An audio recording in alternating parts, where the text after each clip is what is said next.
सभी छात्र छात्राओं को विभिन्न प्रतियोगी परीक्षाओं में तैयारी हेतु कोचिंग व सस्ते नोट्स गाइड से दूर रहने की पिछले वीडियो में सलाह दी थी। सारे कोचिंग वाले मुझ पर टूट पड़े हैं, कमेंट में लिख रहे हैं कि सर आपके पास क्या पैसे की कमी है।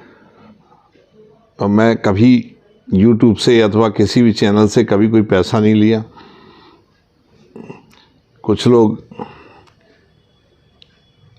इसलिए टारगेट कर रहे थे कि मैं वर्दी में होने की वजह से कोचिंग वालों के खिलाफ़ हूँ, पर मैं ये बताना चाहता हूँ कि मैं किसी कोचिंग के ख़िलाफ़ नहीं हूँ। लेकिन मैंने जो अनुभव किया है कि अक्सर कोचिंग के लोक लुभावने जो विज्ञापन होते हैं वो सब फेक होते हैं। आज ही मैंने एक विज्ञापन देखा कि सक्सेस किंग, और जब मुझे पता लगा जो कोचिंग पढ़ाने वाले हैं वो आज तक कभी किसी प्रीलिम्स एग्जामिनेशन में सक्सेस नहीं हुए, पर उन्होंने जो है वो सक्सेस किंग घोषित हो गए। बताते हैं कि उन्होंने लाखों लोगों को जो है सिलेक्शन करवाया, पर आज सक्सेस किंग होते हुए भी उनको सड़क पर अपने कपड़े के बैनर लगवाने पड़ रहे हैं, पोस्टर छपवाने पड़ रहे हैं। तो जब पुलिस कांस्टेबल की भर्ती आई तो बहुत सारे कोचिंग कुकर मुत्तों की तरह खुल गए। यहाँ तक इतने दलाल सक्रिय हो गए हैं कि कितना भी समझाने के बाद भी आज भी जो परीक्षार्थी हैं, प्रतियोगी परीक्षार्थी, वो मानने को तैयार ही नहीं है। कह रहे नहीं सर वो पैसा चलता है, फला गारंटी ले रहा है, फला में चला था, लेखपाल में चला था, कांस्टेबल में चला था, मतलब मानने को तैयार ही नहीं है।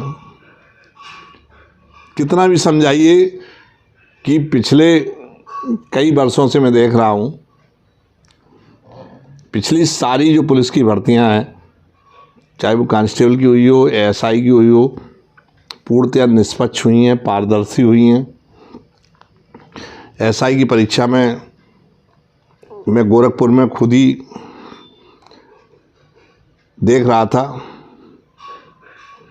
जब मैं उनके डॉक्यूमेंट चेक की टीम में था एसडीएम साहब के साथ और बीएसए के साथ, तो मैंने देखा कि बहुत अच्छे अच्छे लड़के सिलेक्ट होके आए थे।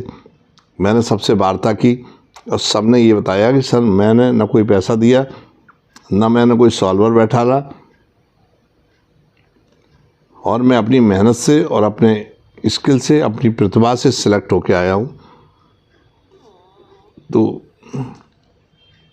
कहीं कोई विवाद आज तक नहीं हुआ, अन्यथा पुलिस की परीक्षाएं जो थी विवादों में फंसती थी, परंतु कहीं कोई आरोप प्रत्यारोप नहीं हुआ। हाँ, ये ज़रूर था कि कुछ लोगों ने परीक्षा में शहद लगाने की कोशिश की, वो सफल नहीं हो पाए, पकड़े गए, जेल गए। गोरखपुर में भी एक परीक्षा संचालित करने वाले एजेंसी के महत्वपूर्ण व्यक्ति जेल भेजे गए थे। बनारस में भी प्रयास हुआ, आगरा में भी प्रयास हुआ। कुछ लोगों ने परीक्षा में सेंध लगाने की कोशिश भी की, वो बाद में स्क्रूटनी में पकड़े गए। जो हमारे भर्ती बोर्ड के चेयरमैन थे डॉक्टर आर.के. विश्वकर्मा सर, वो खुद कंप्यूटर के बहुत बड़े विशेषज्ञ थे। रुड़की यूनिवर्सिटी से उन्होंने बीटेक किया था और उन्होंने इस तरह का सिस्टम डेवलप किया कि कोई भी परीक्षा में शहद लगा नहीं पाया। मैं फिर दावे के साथ कहता हूँ कि ये परीक्षा भी निष्पक्ष होगी। बहुत सारे ऐसे दलाल होते हैं जो आपको दिग्भ्रमित करते हैं कोचिंगों के माध्यम से, सॉल्वर के माध्यम से। अगर कोई सॉल्वर आपकी जगह पकड़ा जाता तो आपके ऊपर भी कार्रवाई होगी। तो इस तरह का शॉर्ट कोई रास्ता ना अपनाएं। जो दलाल हैं वो आपसे पैसा ले लेते हैं। उनका एक सिस्टम होता है, मैंने देखा है। मैं जब इलाहाबाद यूनिवर्सिटी में पढ़ता था तो बहुत सारे लोग इस समय सक्रिय हो जाते थे। ज़्यादातर पुलिस की भर्तियों में, रेलवे की भर्तियों में सक्रिय होते हैं और वो बहुत सारे लड़कों से पैसे ले लेते हैं। जिनका सिलेक्शन हो जाता है वो रख लेते हैं और जिनका नहीं होता है वो उनको वापस कर देते हैं। इस तरह के भी दलाल हैं। मतलब कई प्रकार के दलाल पाए जाते हैं, कई प्रकार के। एक दलाल वो हैं जो किसी सॉल्वर को परीक्षा में बैठकर परीक्षा पास कराने का ठेका लेते हैं।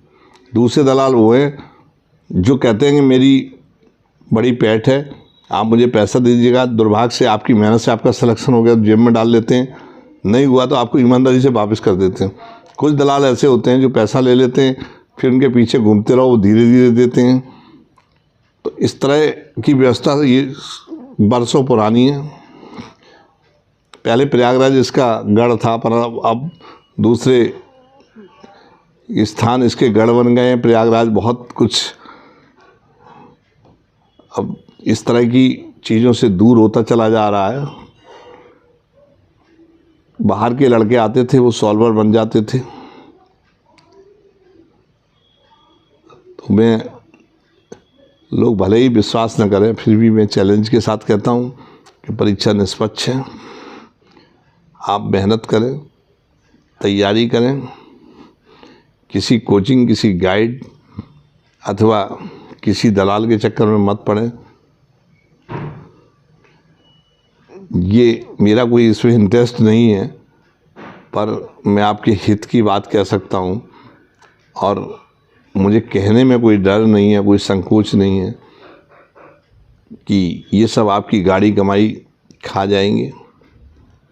इतना कम समय है कि कोचिंग भी आपका ही समय ख़राब करेगी। 1 महीने से भी कम का समय है, 15 दिन ही करीब शेष बचे हैं। इसलिए आप सेल्फ स्टडी करें। जो सिलेबस है उसको, पूरे सिलेबस को ठीक से पढ़ लें। कोई नोट्स बनाने की ज़रूरत नहीं है क्योंकि समय कम है। ज़्यादा समय होता था, अब शॉर्ट नोट बना सकते थे। समझ लें, समझने के बाद आप फोकस करें, सारे क्वेश्चन आप हल करें। जो क्वेश्चन आपको कठिन लगते हैं उनको छोड़ दें, उनको बाद में करें जिनमें समय ज़्यादा खराब होता। घबराएं नहीं, आत्मविश्वास पैदा करें। परीक्षा में आपको सफलता जरूर मिलेगी। जय हिंद, जय भारत।